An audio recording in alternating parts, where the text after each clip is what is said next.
कलयुग का आरंभ कैसे और किसकी भूल से हुआ, आइए जानते हैं। यदि हम अपने हिंदू शास्त्रों और पुराणों के महाभारत, मनुस्मृति, विष्णु स्मृति और सूर्य सिद्धांत जैसे ग्रंथों में पढ़े तो हमें कलयुग काल के भयानक प्रभाव के बारे में पता चलता है। और ऐसी बहुत सी गाथाएं देखने को मिलती हैं जो कलयुग के आरंभ से जुड़ी हैं। इनमें से सबसे प्रसिद्ध गाथा के अनुसार कलयुग का पृथ्वी पर आगमन राजा परीक्षित की एक भूल से हुआ था। जब महाभारत चल रहा था तब महाभारत की समाप्ति के साथ साथ द्वापर युग की समाप्ति के दिन भी पास आ रहे थे।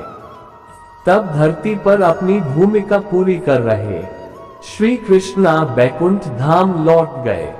तब पांडवों का मन भी इतनी हिंसा के बाद धरती पर नहीं लग रहा था और उन्होंने सब कुछ त्याग कर मोक्ष यात्रा पर जाने का निर्णय लिया।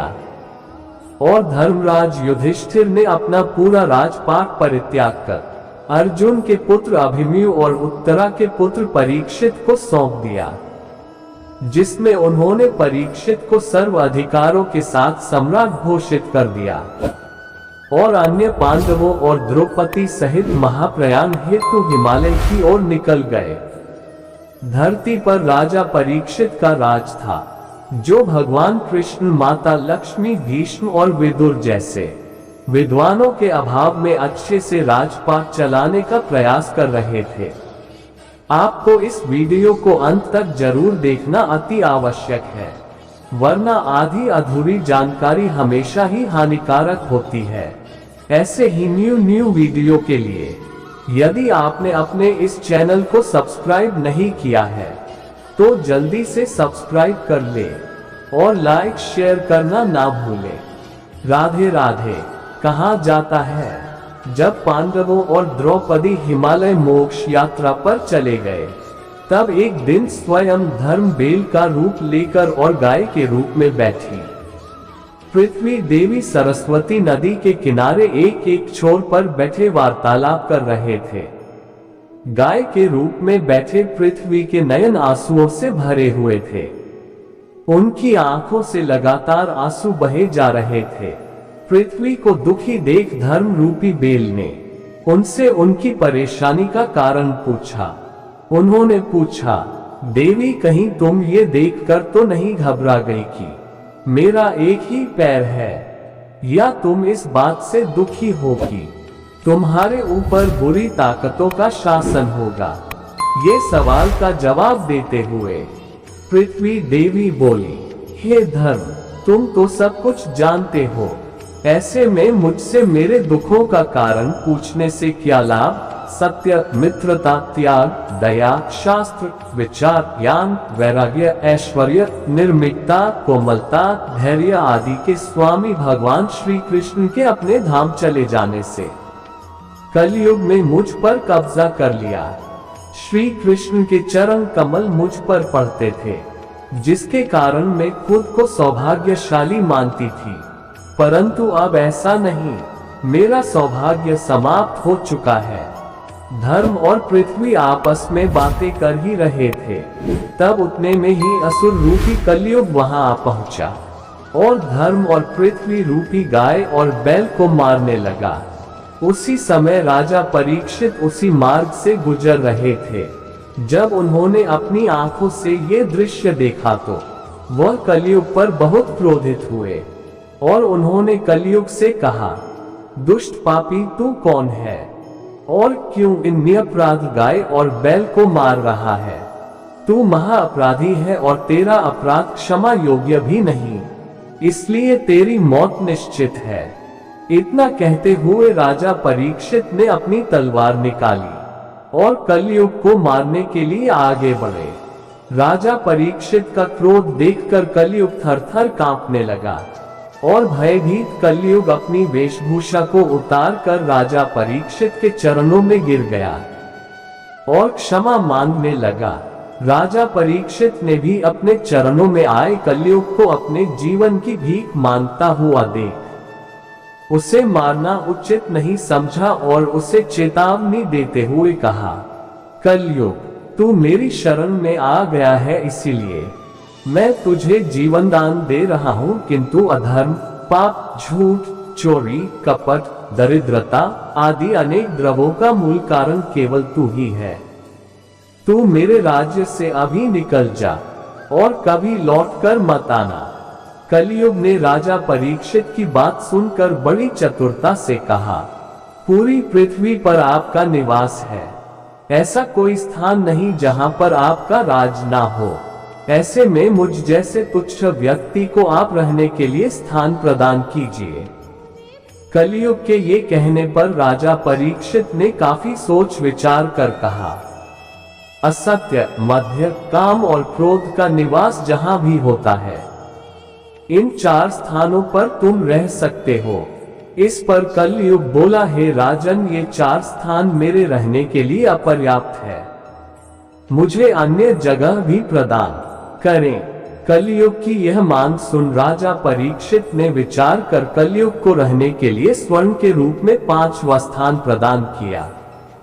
कलयुग को स्थान मिल जाने के बाद प्रत्यक्ष रूप में तो वह वहां से चला गया, किंतु कुछ दूर जाकर अदृश्य रूप में वापस आकर राजा परीक्षित के स्वर्ण मुकुट में निवास करने लगा। और फिर इसी तरह से कलयुग का आगमन धरती पर हुआ। कहा जाता है कि राजा परीक्षित की भूल के कारण ही कलयुग का पृथ्वी पर आगमन हुआ। आप सभी ने शास्त्रों और पुराणों में युग चक्र के बारे में तो सुना होगा। एक युग लाखों वर्षों का होता है, जो एक चक्र के समान गतिवान है, जिसके फलस्वरूप प्रति एक युग के समय काल समाप्त होने के पश्चात एक निश्चित समय अंतराल के क्रमानुसार एक दूसरे युग का आरंभ होना निश्चित है। एवं पौराणिक काल के अनुसार सतयुग लगभग 17,28,000 वर्ष का बताया गया है। त्रेतायुग लगभग 12,96,000 वर्ष का बताया गया है।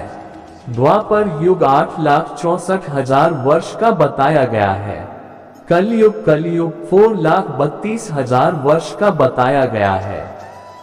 काल वर्ष के अनुसार 4 युगों की अवधारणा में सतयुग, त्रेतायुग, द्वापर युग के बाद चौथा और सबसे अंतिम युग कलयुग ही है। कलयुग का क्या अर्थ है, आइए जानते हैं। कलयुग का अर्थ है कली की आयु, अंधकार का युग, उपद्रव की उम्र, झगड़े, पाखंड की उम्र। कलयुग के आरंभ एवं अंत के बारे में गीता में क्या लिखा है? यदि प्राचीन पुराण को देखा जाए, उसमें संसार के अंत के बारे में कई बातें बताई गई हैं। अतः गीता में भी भगवान विष्णु ने कलयुग के आरंभ होने एवं संसार के अंत के बारे में कई बातें बताई हैं। ऐसा बताया जाता है कि भगवान शिव ने विष्णु जी को संसार की जिम्मेदारी सौंपी थी और भगवान विष्णु ने ही गीता के कुछ भागों में कलयुग के आरंभ और अंत के बारे में बताया है।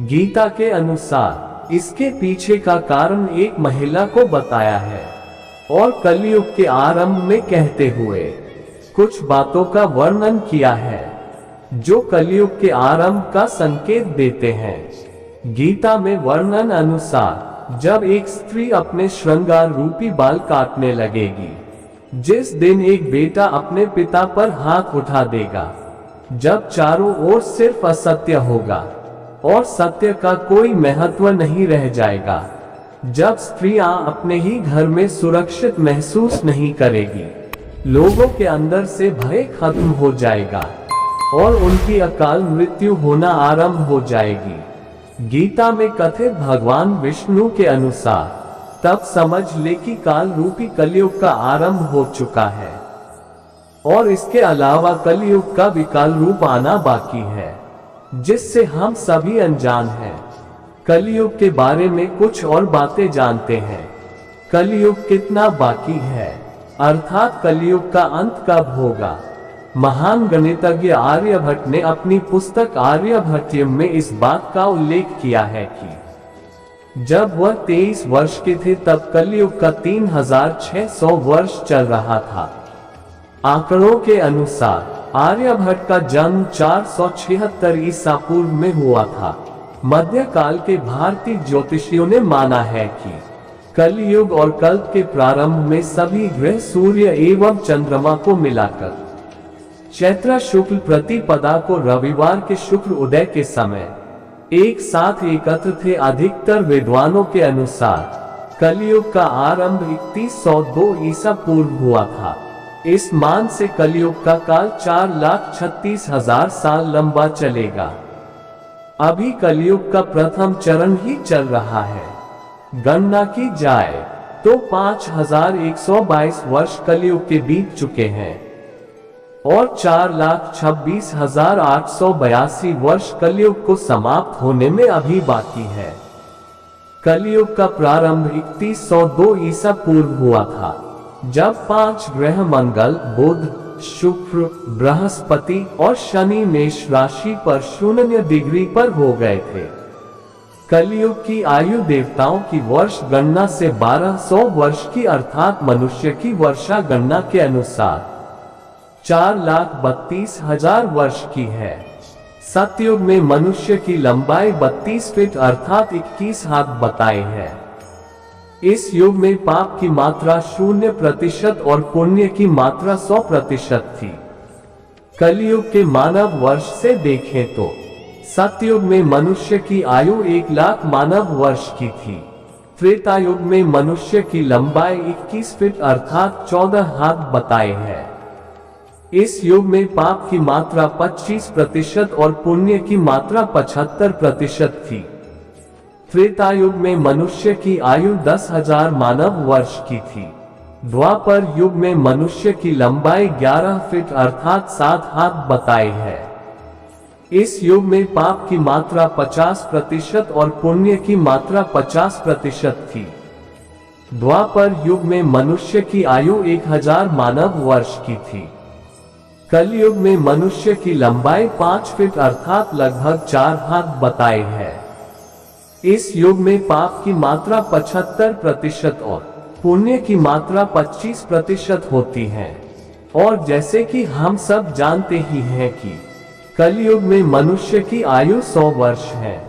कलयुग में स्त्री और पुरुष चरित्र के बारे में जानते हैं। घोर कलयुग में पुत्र अपने माता पिता पर हाथ उठाएगा। पुत्र अपने माता पिता को घर से निकाल देंगे। लालच, झूठ और कपट सबके मन के ऊपर हावी रहेगा। लोग बिना किसी पश्चाताप के हत्यारा बनकर लोगों की हत्या भी करेंगे। संभोग ही जिंदगी की सबसे बड़ी जरूरत बन जाएगी। कलयुग में व्यक्ति इतना नीचे गिर जाएगा कि नाबालिग कन्या के साथ दुष्कर्म करने लगेंगे। कलयुग में पत्नी धन के लोभ में पति की हत्या कर देगी। महिलाएं अपने पति की इज्जत नहीं करेगी। स्त्रियों के दूसरे मर्दों से संबंध होंगे और स्त्रियां 8 से 10 वर्ष की उम्र में ही गर्भ धारण करना शुरू कर देंगे। कलयुग की भविष्यवाणी क्या है, अर्थात कलयुग के लक्षण। जीवन में अनुभव कर रहे हर परिस्थिति के लिए कोसे जाने वाला ये कलयुग किन कारणों की वजह से मनुष्य के किए हर कुकृति के लिए जिम्मेदार ठहराया जाता है, इसके पीछे का क्या कारण है। कलयुग के बारे में श्री कृष्ण द्वारा भविष्यवाणी की गई है। मार्कंडेय पुराण में भी कलयुग के बारे में वर्णन देखने को मिलता है। कलयुग में शासक मनचाहे ढंग से जनता पर राज करेगा। मनचाहे ढंग से उनसे लगान वसूल करेंगे। शासक अपने राज्य में धर्म की जगह डर और भय का प्रचार करेंगे। बड़ी संख्या में पलायन शुरू हो जाएगा। लोग सस्ती चीजों की तलाश में अपने घरों को छोड़कर जाने के लिए मजबूर हो जाएंगे। धर्म को नजरअंदाज किया जाएगा। लोग बहुत जल्दी कस्में खाएंगे और उससे तोड़ भी देंगे। लोग मदिरा और अन्य नशीली चीजों के चपेट में आ जाएंगे। गुरुओं का सम्मान करने की परंपरा भी समाप्त हो जाएगी। ब्राह्मण ज्ञानी नहीं रहेंगे। क्षत्रियों का साहस खत्म हो जाएगा। किसी व्यक्ति की आपसी झगड़े की वजह से हत्या कर दी जाएगी या धन प्राप्ति की लालसा मनुष्य को अपने ही प्रिय को मारने पर मजबूर कर देगी। या किसी भले पुरुष की हुई भलाई उसी पर भारी पड़ जाए तो ऐसे में उस दोषी से ज्यादा कलयुग को ये कहकर दोष ठहराया जाता है कि ऐसा होना तो निश्चित था और हर एक कुकृति के लिए कलयुग ही जिम्मेदार है। श्री कृष्ण ने कलयुग के बारे में क्या कहा है? कलयुग की 5 बातें। कहा जाता है भगवान श्री कृष्ण ने महाभारत काल में ही कलयुग का विस्तार पूर्वक वर्णन कर दिया था। कलयुग में लोग कैसे होंगे, जीवन कैसे व्यतीत होगा, लोगों का व्यवहार एक दूसरे के प्रति कैसा होगा, ये सब बातों का श्री कृष्ण ने पहले ही वर्णन कर लिया था। महाभारत काल के समय श्री कृष्ण द्वारा वर्णन की गई 5 मुख्य बातें जो हमें कलयुग में देखने को मिल रही है। महाभारत काल में पांचों पांडव के मन में कलयुग के बारे में जानने की जिज्ञासा थी। पांडवों ने श्री कृष्ण से पूछा कलयुग में मनुष्य कैसे होंगे, लोगों के विचार कैसे होंगे और मोक्ष प्राप्ति कैसे होगी। ये सुनकर श्री कृष्ण ने पांचों पांडवों को वन में जाने को कहा और कहा कि जो भी तुम वहां देखो मुझे आकर विस्तार से बताना। तब पांचों पांडव वन में जाकर वापस आते हैं और वे बताते हैं कि उन्होंने युधिष्ठिर महाराज के एक हाथी को देखा और वह बहुत आश्चर्यचकित हो गया। जब उन्होंने भगवान कृष्ण को इस बारे में बताया तो श्री कृष्ण ने कहा कि कलयुग में कुछ ऐसे लोग राज्य करेंगे जो बोलेंगे कुछ और करेंगे कुछ और, ये लोग दोनों ओर से शोषण करेंगे। भीम जंगल में एक गाय को देखा जो अपने बच्चे को इतना चाट रही थी कि बच्चे का रक्त निकल आया। भीम ये देखकर दंग रह गया और भगवान कृष्ण से आकर कहा कि है कृष्ण बताए कि कलयुग में मनुष्य अपने बच्चों से इतना प्यार करेगा कि ऐसी ममता के कारण उनका विकास ही रुक जाएगा। अगर किसी और का पुत्र साधु बना तो वे उसके दर्शन करेंगे, लेकिन अगर खुद का पुत्र साधु बना तो दुखी हो जाएंगे, रोएंगे कि मेरा पुत्र किस राय पर जा रहा है। लोग बच्चों को मोह माया और परिवार में ही बांध कर रखेंगे और फिर क्या उसका जीवन वही नष्ट हो जाएगा। फिर श्री कृष्ण ने वास्तविकता बताते हुए कहा कि तुम्हारे पुत्र तुम्हारे नहीं बल्कि तुम्हारी पत्नियों की अमानत है, पुत्रियां उनके पतियों की अमानत है। ये शरीर मृत्यु की अमानत है और आत्मा परमात्मा की अमानत है। अर्जुन ने जंगल में एक पक्षी देखा जिसके पंख पर वेद की रूट लिखी हुई थी, परंतु वह एक मनुष्य का मांस खा रहा था। ये देख अर्जुन हैरान हो गए। इस पर श्री कृष्ण ने बताया कि कलयुग में ऐसे लोग होंगे जिन्हें विद्वान कहा जाएगा, किंतु उनकी मंशा यही होगी कि किसकी जल्दी मृत्यु और उसकी संपत्ति को अपना बना लिया जाए। मनुष्य कितना भी बड़ा हो परंतु उसकी दृष्टि संपत्ति पर होगी। ऐसे लोग बहुत होंगे जो दूसरे के धन को छीनने के लिए उतावले हो जाएंगे। वास्तविक संत तो कोई कोई ही होगा। नकुल ने देखा एक भारी चट्टान पर्वत से गिरी और उसे बड़े से बड़े वृक्ष भी नहीं रोक पाए, परंतु इस छोटे से पौधे से टकराकर वह चट्टान वहीं रुक गई। इसका अर्थ बताते हुए श्री कृष्ण ने कहा कि कलयुग में मनुष्य की बुद्धि चीड़ होगी, उसका जीवन पतन होगा। एक पतन को धन सत्ता के वृक्ष रोकने के सक्षम नहीं होंगे, किंतु हरि नाम लेने से मनुष्य के जीवन पतित होने से रुक जाएगा। भजन कीर्तन से मनुष्य की बुद्धि प्रबल होगी। सहदेव ने वहां अनेकों कुएं देखे जिनमें से केवल बीच का कुआं खाली था, जो कि सबसे गहरा था। श्री कृष्ण ने इसका वर्णन देते हुए कहा कि कलयुग में धनी व्यक्ति अपने शौक के लिए पुत्री विवाह एवं उत्सवों में बहुत धन खर्च करेंगे, परंतु यदि किसी भूखे को देखेंगे तो उसकी सहायता करने में किसी को रुचि नहीं होगी। इंद्रियों की संतुष्टि, मदिरापान, मांस भक्षण और व्यसन में धन खर्च किया जाएगा। और जो लोग इन सब बातों से दूर होंगे उन पर कलयुग का नहीं बल्कि परमात्मा का प्रभाव होगा। कहते हैं अभी तो कलयुग की शुरुआत ही हुई है और आगे कलयुग में जो होने वाला है उसकी हम कल्पना भी नहीं कर सकते। विष्णु पुराण में घोर कलयुग के बारे में वर्णन किया गया है।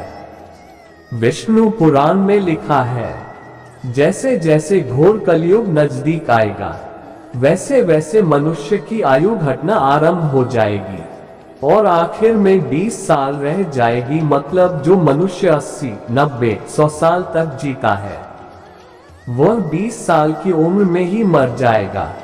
तब लोगों के बाल कम उम्र में ही सफेद होने लगे और पाप करने वालों की संख्या बढ़ जाएगी, जिससे कि चारों तरफ अधर्म का साम्राज्य बढ़ना शुरू हो जाएगा।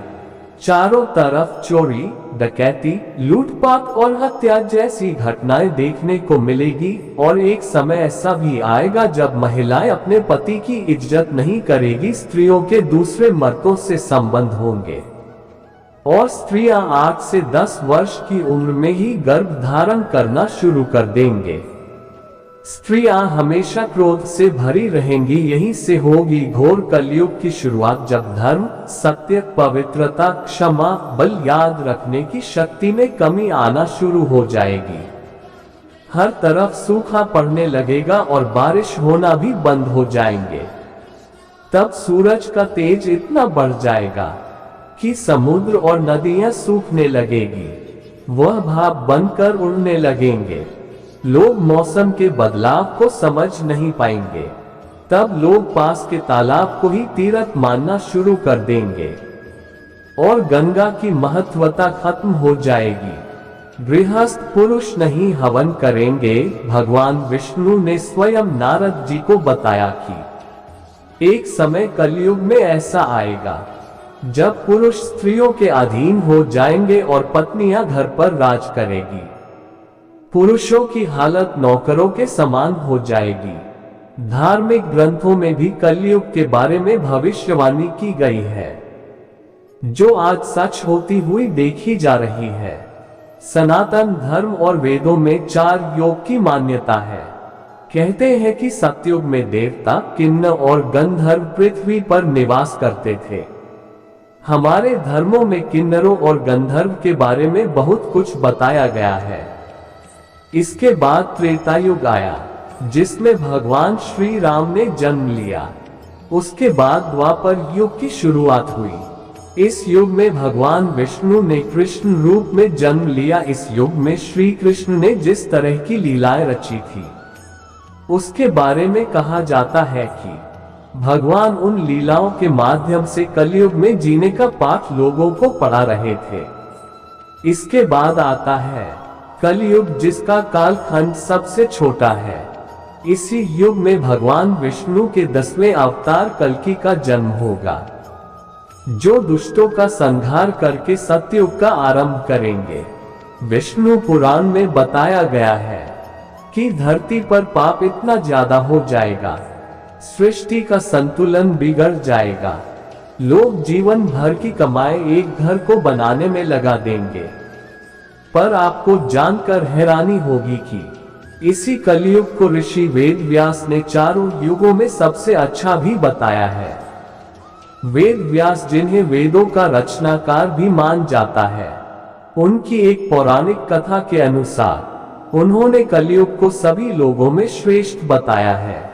ऋषि मुनियों से चर्चा करते हुए वेद व्यास जी ने कहा था कि कलयुग इसीलिए सभी युगों में श्रेष्ठ है, क्योंकि 10 साल में जितना तप और व्रत करके कोई मनुष्य सतयुग में पुण्य प्राप्त करता है, त्रेता युग में वही पुण्य 1 साल के तप के द्वारा प्राप्त किया जा सकता है। ठीक उसी तरह द्वापर युग में उतना ही पुण्य 1 महीने के तप से प्राप्त किया जा सकता है, लेकिन कलयुग में इतना पुण्य 1 दिन के तप से ही प्राप्त किया जा सकता है। तप और व्रत की प्राप्ति के लिए ही वेद व्यास जी ने कलयुग को सभी युगों में श्रेष्ठ बताया है। इस कलयुग को सबसे श्रापित भी माना जाता है। और कोई भी सतयुग का व्यक्ति इस युग में जन्म लेने के बारे में सोचेगा भी नहीं। जब कलयुग का अंत नजदीक आएगा तब जमीन से अन्न उगना भी बंद हो जाएगा। लोग पूजा पाठ भी करना बंद कर देंगे, जिसकी वजह से मनुष्य की तुलना पापियों से की जाएंगी। जब घोर कलयुग आएगा तब मनुष्य का आचरण दुष्ट हो जाएगा, संसार में विरोध फैल जाएगा, लोग दुखी होंगे। वह लोग अपने धर्म को छोड़कर दूसरा धर्म अपनाना शुरू कर देंगे, ऐसे धर्म को जिसने लोगों को मारना काटना ही सबसे बड़ा पुण्य माना जाता है। तब ना तो कोई देवी देवता होंगे और ना ही उनका आशीर्वाद होगा। घोर कलयुग में जिसके पास धन नहीं होगा उसे अधर्मी, अपवित्र और किसी काम का नहीं माना जाएगा। जिसके पास धन दौलत होगी उसे उतना ही गुणों से पूर्ण मारा जाएगा, फिर चाहे वह चरित्रहीन हो या उसके पास कोई गुण ना हो। ये सभी लक्षण तो हमें अभी भी देखने को मिलते हैं, परंतु कलयुग के अंत में अभी काफी समय है। कहते हैं कि जब कलयुग का अंत आएगा तब ये धरती पाप के बोझ तले दब जाएगी। धरती पर इतना पाप होगा कि वह सहन करने योग्य नहीं होगा। तब भगवान विष्णु कल की अवतार लेकर इस धरती पर प्रकट होंगे और इसे पापियों से मुक्त करेंगे। जब कलयुग समाप्त होगा और सतयुग प्रारंभ होगा तब पृथ्वी पर 12 वर्ष तक लगातार मूसलाधार बारिश होगी और पूरी पृथ्वी जलमग्न हो जाएगी। और जब 12 वर्ष बाद बारिश रुकेगी तब एक साथ 12 सूर्योदय होंगे जो जलमग्न हुई पृथ्वी का सारा जल सोख लेंगे। फिर संसार में फिर से जीवन दान होगा, सूर्य का ताप 12 गुना ज्यादा होगा। कलयुग का अंत होने के बाद सतयुग आएगा जो 17,28,000 वर्ष का होगा। इस युग में मनुष्य की आयु 4,000 से 10,000 वर्ष होगी। सतयुग में मनुष्य भौतिक सुख की जगह मानसिक सुखों पर बल देगा। मनुष्य में एक दूसरे के लिए नफरत की कोई जगह नहीं होगी, इंसानियत होगी। मनुष्य को परम ज्ञान की प्राप्ति होगी। सतयुग में मनुष्य अपने तपोबल से भगवान से बात कर सकेगा। इसी रूप में लोगों को अपने शरीर पर पूर्ण नियंत्रण होगा। अर्थात सतयुग को सृष्टि का स्वर्ण युग कहा जाएगा। कहा जाता है, ग्रंथों में इस बात का भी वर्णन किया गया है। यदि हम सतयुग की तरह ही कलयुग में भी जो लोग धर्म और कर्म पर विश्वास करेंगे उन्हें सतयुग की तरह ही सुख की प्राप्ति होगी। कहा जाता है, अगर सच्चे मन से भगवान को याद किया जाए तो भगवान दर्शन जरूर देते हैं, चाहे वह कलयुग ही क्यों ना हो। यदि कोई व्यक्ति यह सोचता है कि भगवान बुलाने पर नहीं आएंगे तो उनके पास भगवान सच में नहीं आते। और अगर कोई व्यक्ति सोचे कि भगवान बुलाने पर जरूर आएंगे, चाहे आज नहीं तो कल, उन्हें भगवान दर्शन जरूर देते हैं। कलयुग में भगवान विष्णु कल की अवतार लेकर आएंगे और वह कलयुग से बुराई का अंत करके इस दुनिया से बुराई मिटाएंगे और फिर से एक ऐसी दुनिया का निर्माण करेंगे जहां पर बुराई का कोई अंश नहीं होगा। जब कलयुग अपनी चरम सीमा पर आने लगेगा तब मनुष्य 16 वर्ष की आयु में बूढ़ा होने लगेगा। लोग बेवजह आपस में क्लेश करेंगे, लोग अपनी आजीविका चलाएंगे और निर्धनों का शोषण करेंगे। शिष्य अपने गुरु की निंदा करेंगे, न्यायाधीश दंड देने में असमर्थ हो जाएंगे। धन की कामना से ब्राह्मण दूसरों के यहाँ भजन भोजन पूजा आदि करेंगे। कलयुग के प्रथम चरण में लोग भगवान के निंदक हो जाएंगे। कलयुग के दूसरे चरण में लोग भगवान को भूल जाएंगे।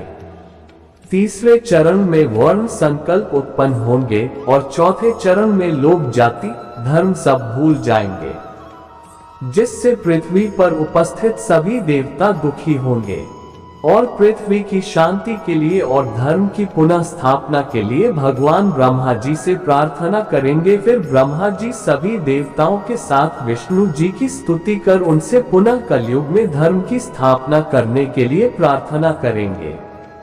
देवताओं की स्तुति सुन भगवान विष्णु ने कहा कि मैं शीघ्र ही कलयुग में जन्म लूंगा।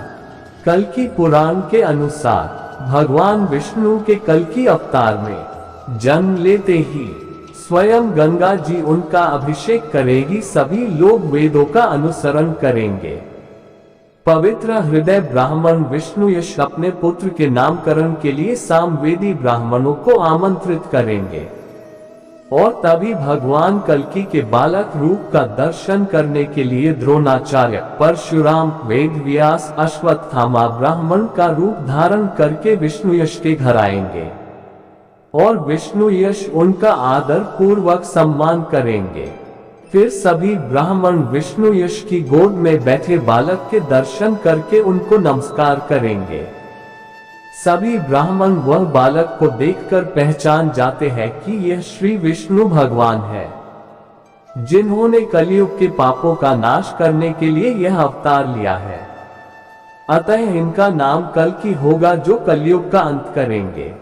फिर सब उनका नामकरण कर चले जाते हैं। जब कल्कि अवतार का जन्म होगा, वह इंसान रूपी ही रहेंगे, परंतु उनके पास दिव्य शक्तियां होंगी। तो कलयुग में कल्कि अवतार की पहचान कैसे करें? कल्कि पुराण के अनुसार भगवान कल्कि के माथे पर अर्ध चंद्रमा का निशान होगा और वैसा ही अर्ध चंद्रमा का निशान उनके गले पर भी होगा। कल्कि भगवान के कंठ पर दिव्य मणि भी होगी, जिसका नाम कौस्तुभ मणि होगा। भगवान कल्कि की यह मणि पद्मनाभ स्वामी मंदिर के 7वें दरवाजे के पीछे है और कल्कि भगवान जल्द ही उसे धारण कर लेंगे। उसके अलावा भगवान कल्कि के पास एक सफेद रंग का घोड़ा भी होगा। भगवान कल्कि के पास एक दिव्य तलवार भी होगी। भगवान कल्कि का जन्म चंबल नाम के एक छोटे से गांव में होगा। उनके माता पिता ब्राह्मण समाज के होंगे। उनके पिता का नाम विष्णु यस्त और माता का नाम सुमति होगा। भगवान कल्कि की 2 शादी होंगी। कलयुग में भगवान कल्कि समाज सेवा में सबसे आगे रहेंगे। भगवान कल्कि हमेशा पीले रंग के वस्त्र धारण करेंगे। उनकी बातों से हर व्यक्ति प्रभावशाली हो जाएगा, चाहे वह कितना भी अधर्मी क्यों ना हो। भगवान कल्कि के पास 64 कलाओं का विशेष ज्ञान होगा। कलयुग का अंत आते आते 7 चिरंजीवी एक साथ हो जाएंगे और भगवान कल्कि के साथ मिलकर कलयुग का विनाश करेंगे। दोस्तों, उम्मीद करते हैं कि ये जानकारी आपको काफी अच्छी लगी होगी। तो कमेंट बॉक्स में जय श्री कृष्णा जरूर लिखें और हमेशा ऐसे ही अमेजिंग बातों को लगातार जानने के लिए हमारे चैनल को सब्सक्राइब जरूर कर लें और लाइक शेयर करना ना भूलें। हमारे चैनल पर अंत तक बने रहने के लिए आप सभी का दिल से बहुत बहुत शुक्रिया करते हैं और उम्मीद करते हैं आप पर और आपके पूरे परिवार पर कृष्णा जी की कृपा हमेशा बनी रहे। राधे राधे, राधे कृष्णा।